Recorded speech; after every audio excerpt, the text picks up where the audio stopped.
Hello, good afternoon, good evening, good morning and welcome. It's Nurse Richard, the Wax Wizard. Thank you for joining me. Interesting episode this. 2 ears in it. First one, a big black dark blockage in this. This is the other ear of the one you've just seen. You can see it doesn't look very good, does it? Looks well dodgy. Lot of scarring on that, very retracted as well.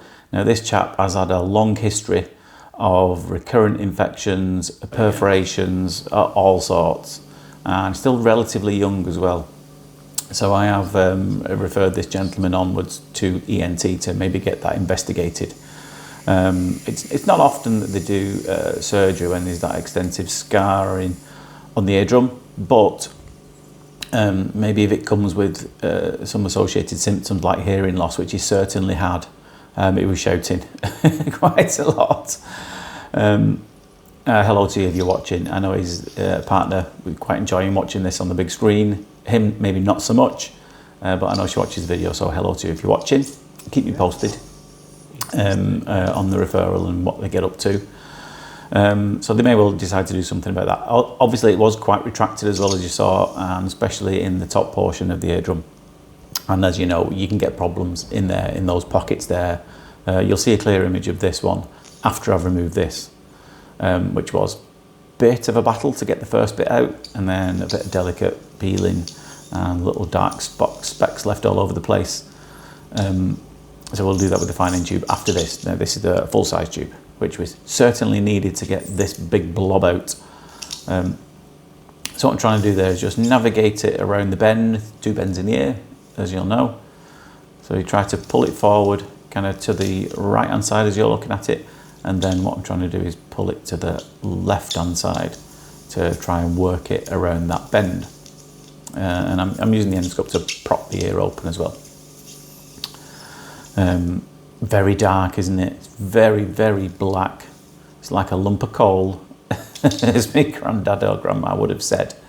Got a lump of coal in the ear. They never used to say the. It was always th, which is quite common here in the north of England. Most on the older generation, they abbreviate everything. You know, if you go into the office, you say, I'm going to the office. Just too lazy to pronounce the whole thing, so they just used to put in front of everything. Last big chunk here, and the rest are smaller chunks that will go down to the fine tube for. And the ear after this one that you're going to see is a removal with a forceps, which you don't see very often. And I'm not a huge fan of the tools, but some of them are very useful for some ears. Speaking of tools, I have ordered some of Neil's tools. I think it's the curette and the hook, the one that's double-ended. So when they come, I'll obviously find a patient who they might be suitable for, and I will give you a review on them and let you know what I think. They already look like an improvement on what's already there, but as I've said before, I'm with Connor on this one. The ones that are already there are not very good. There's a time and place where they can be sometimes useful, but generally speaking, they can be a bit cumbersome and not really a great design for the job. So hopefully these will be an improvement. I have also ordered, and I used to have one, and I don't know where it went, a Cawthorn hook, which I know you'll see in a lot of Connor's videos. He uses it in his Hard as Nails series. And I thought I needed to go and get one again, because A, because I lost it, but B, because I've had quite a lot in recently that are a bit like bricks, and they can be extremely difficult to get out. So I've ordered myself one, and I got in touch with the guys at Chef Med. I'm not sponsored by them, by the way, but I know a couple of them do watch the channel, so hello to you guys. I do love your products, they are all great. And I asked them about the hook, and they kindly agreed to make me the same prototype that Connor uses, which is very nice of them. So again, if I get one in that's going to need that, then you'll see that on the channel as well. Good to have a few different weapons in the arsenal, so to speak. I can see it got very reflective there, didn't it? Because the light was quite bright because I was in the ear, and then when it got a little backwards peel there, nice little satisfying backwards peel. I wasn't aiming for it, just jumped up, so I thought let's just roll with it. And a thick, very dark brown, almost black layer to come away there. Now you can already see, can't you, in the distance, the eardrum is very similar to the gentleman's other eardrum. Not very healthy at all, bit dodgy. So again, long history, infections in this one, perforations. That might explain why all of it's scarred apart from one area. Not entirely sure, but again, it's retracted as well. And you'll see at the end, trying to zoom in a little bit closer to just get a look at that top portion there, that retraction pocket there, just to see if there's anything going on in there. And if not, it certainly needs looking at. So we're referred onto the ear, nose and throat, and they can take a look at that just to make sure everything is okay. And they may well decide to do something because along with this, all this scarring, it did have quite a lot of hearing loss for somebody relatively young.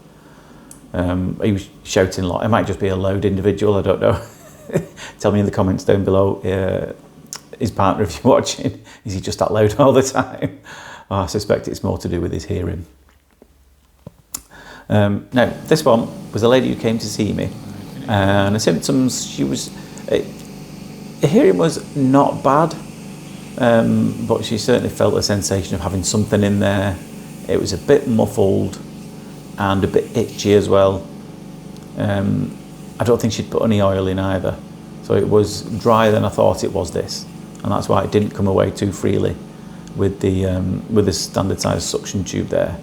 But managed to detach it and loosen it, and I thought the whole thing would come then. But as it's trying to stretch out and unstick itself from the wall of the ear canal, it just snapped off there. And whenever it's like this, and certainly when it's sticking out the ear like that, it's perfectly safe. And the best way of getting rid of that is just to clamp on with the forceps and yank that out. I do get asked if the patients generally feel this. Answer's no. Very rarely feel anything at all. Some do say it can make the ear a bit itchy sometimes when it's obviously been mauled about with and peeled away, but I've never had anyone say it's uncomfortable because this is all dead skin. It doesn't belong to you anymore. So it's very rare that anyone feels anything. And this was the longest sheet there, so I'm just wiggling it side to side there in an attempt to separate it, and out it pops. Certainly felt a lot better afterwards. Now, I'm going in with a suction tube there, not to remove that skin there because it's quite thick and I don't think it's ready to be peeled away yet. So I'm just going to flatten it down. So when the skin is naturally going to migrate out the ear like this inevitably will, instead of kind of curling in on itself and blocking the ear canal, which probably happened, it should just migrate over that flat edge and just leave the ear naturally. That's what we hope anyway. That's why we did that. Anyway, I hope you enjoyed that, found it interesting and satisfying. But for now, take care of yourself and I'll see you later. Ta-da.